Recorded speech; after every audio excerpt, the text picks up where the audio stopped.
Hello friends, कैसे हैं आप सब। आई होप आप सभी अच्छे होंगे। Welcome back to my channel. Usual सुबह के 6 बज रहे हैं और मेरी गुड मॉर्निंग हो गई है।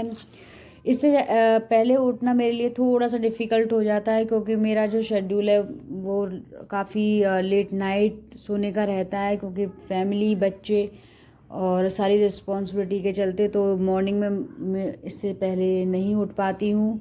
तो और ये टाइम मेरी बॉडी के लिए सूट करता है। आपको मेरे चैनल के नाम से पता चल ही गया होगा, मेरा जो है वो सेकंड प्रेगनेंसी है, तो इस वजह से मेरे साथ थोड़ी सी और ज़्यादा इश्यूज़ हैं। इसलिए मेरा जो शेड्यूल है वो भी मैनेज करना थोड़ा सा डिफ़िकल्ट हो जाता है मेरे लिए।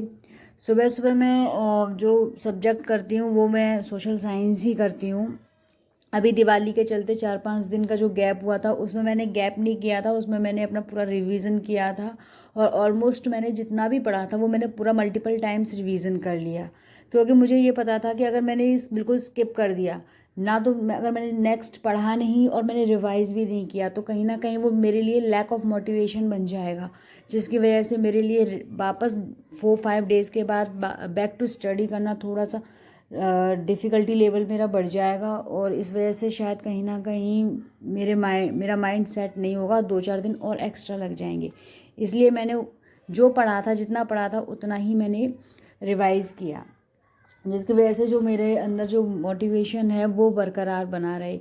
क्योंकि हमारे काम को कोई नहीं देखता, हम हमेशा लोग ये जज करते हैं कि अगला इंसान कर क्या रहा है, लेकिन कोई ये जज नहीं करता कि वो किस तरीके से कर रहा है।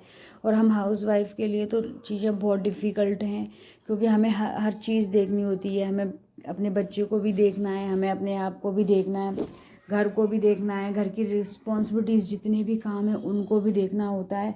तो सबको मैनेज करना, एक साथ मैनेज करना कितनी लेवल जो रहता है वो कितना डिफ़िकल्ट हो जाता है, ये तो वही जान सकता है जो ये फेस करता है। बाकी नॉर्मल इंसान तो नहीं जान सकता। फाइनली मैं अब किचन में आ गई हूँ। मैं एक नहा करके किचन में जब आती हूँ, मैं कोशिश ये करती हूँ कि एक ही टाइम में मैं सारा जितना भी काम है वो मैं सारा एक साथ कर लूँ, क्योंकि अगर सारे दिन अगर हम किचन में ही खड़े रहेंगे तो बाकी अपने लिए टाइम निकालेंगे कैसे। बाहर की जॉब करना मे भी थोड़ा सा इजी है एज़ कम्पेयर टू जो हाउस वाइफ की जॉब होती है। 10 बाहर जो हम जॉब करते हैं वो 8 to 10 आवर्स देते हैं, लेकिन जो घर की जॉब होती है, जो घर के जो काम होते हैं, जो घर के वो 24 आवर्स होते हैं। और जिसके चलते टाइम निकालना अपने आप में बहुत मुश्किल हो जाता है। बट इस चीज़ को कोई नहीं समझता है। सब लोग ये जज नहीं कर पाते हैं कि कितना डिफ़िकल्ट हो जाता है सारी चीज़ों को मैनेज करना। इतना प्रेशर लेकर के, इतना रिस्पॉन्सिबिलिटीज़ लेकर के अपने आप को एक इस लेवल पे रखना है, अपना करियर और अपने चीज़ों को देखना। हमारे लिए सारी चीज़ें बैलेंसिंग करके चलती हैं, क्योंकि सारी चीज़ें इक्वल है। अगर हमने किसी भी चीज़ को स्किप किया तो वो कहीं ना कहीं हमारे लिए ही हार्म होगी। तो हमें सारी चीज़ों को एक साथ मैनेज करके रखना पड़ता है। अभी मैंने बैठ गई हूँ तो मैं अभी सीडी भी करूँगी, क्योंकि मैंने मॉर्निंग में सोशल साइंस कर लिया था और अब जो मेरा नेक्स्ट रहता है वो मेरा रहता है सीडीपी। तो पिछली बार हमने जो पढ़ा था वो था डेवलपमेंट, कितने टाइप्स के डेवलपमेंट होते हैं। तो they are 4 types of development.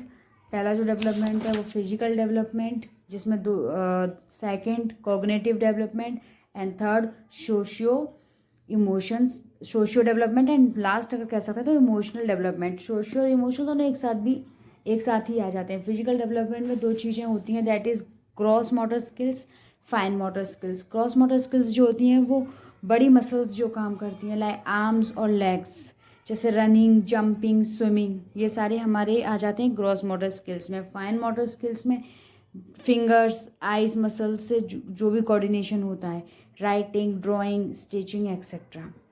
Next आ जाता है कॉग्निटिव डेवलपमेंट। कॉग्निटिव डेवलपमेंट जो होता है उसमें it's related to brain is divided into 2 parts, left side and right side. Left side जो ब्रेन होता है वो लॉजिक के लिए यूज़ होता है, एंड राइट साइड जो ब्रेन होता है वो क्रिएटिविटी के लिए यूज़ होता है। Next social development. सोशल में जितने भी हमारे मॉरल डेवलपमेंट्स होते हैं, नॉर्म्स होते हैं, वैल्यूज़ होती हैं, वो सारी चीज़ें आ जाती हैं। Emotional development. इमोशनल डेवलपमेंट में 3 चीज़ें आती हैं जो वो कि वॉटसन ने दी थी, that is fear, anger and love. बाकी का हम नेक्स्ट वीडियो में, नेक्स्ट वीडियो में करेंगे। और आप सब मेरे साथ मेरे चैनल पे बने रहें। मेरे वीडियोस को, मेरे ब्लॉग्स को देखने के लिए मेरे चैनल को लाइक करें, सब्सक्राइब करें, कमेंट करें और मेरे साथ CTET की प्रिपरेशन करें, CDP की प्रिपरेशन करें, मेरे साथ सारे टॉपिक्स पढ़ें। और बस आपको एक बात याद रखनी है कि ज़िंदगी आपकी है तो मेहनत भी आप